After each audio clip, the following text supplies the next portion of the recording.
L'écho pour tous, présenté par Mehdi Litim. Chères auditrices, chers auditeurs, bonjour et bonne crise. Cette semaine, on va se demander d'où nous vient, historiquement, cet amour de l'austérité qui a touché l'Europe et qui est en train de la détruire. Alors, vous le savez, la mode en ce moment pour gérer la crise, c'est l'austérité. C'est-à-dire que la mode en ce moment en Europe, c'est de penser que plus l'État dépensera moins, plus ça sera moins la crise. Alors, ça ne fonctionne pas, parce qu'on voit pas comment les entreprises vont pouvoir embaucher et produire plus si personne, c'est-à-dire ni vous parce que c'est la crise, ni l'État parce que c'est la mode, ne passe de nouvelles commandes aux entreprises. Mais alors, d'où vient cette idée que dépenser moins pourrait nous enrichir et nous sortir de la crise ? Eh bien, cette idée nous vient d'une période de notre histoire économique, il y a longtemps de ça quand c'était mieux avant, d'une période où, quand on voulait s'acheter une maison ou une grosse machine pour son entreprise, comme il y avait beaucoup moins de banques qu'aujourd'hui dans les petites villes et les villages, eh ben, c'était plus difficile à cette époque d'emprunter pour investir.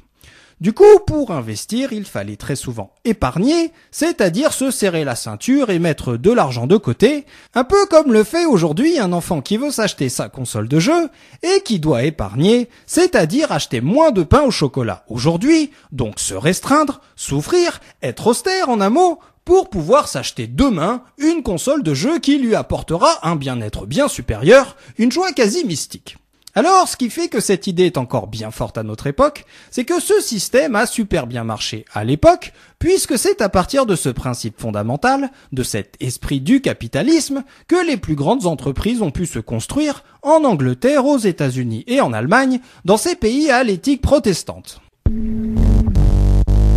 Alors le problème, c'est que malgré les succès de l'avant-veille, il est bon de savoir s'adapter au temps nouveau, parce que depuis la crise de 29, on a appris qu'en période de crise, il faut surtout que l'État consomme plus et épargne moins, parce que vous consommez moins et que vous passez moins de commandes aux entreprises. Et il faut s'adapter surtout parce que aujourd'hui, contrairement à hier, le système bancaire est tellement perfectionné qu'il y a des banques un peu partout et surtout qu'on a créé des banques centrales capables de faire en sorte qu'il n'y ait pas trop d'argent de créer quand tout va bien et de manière à ce qu'il y en ait suffisamment dans l'économie de l'argent quand tout va mal comme aujourd'hui. Mais le problème, c'est que les chefs d'État et de banques centrales réfléchissent à partir de systèmes de pensée anciens, malgré les outils nouveaux dont nous disposons, de telle façon que l'État s'imagine volontiers en bon père de famille du 19e siècle, sans se rendre compte qu'en fait, il affame la France et l'Europe du 21e.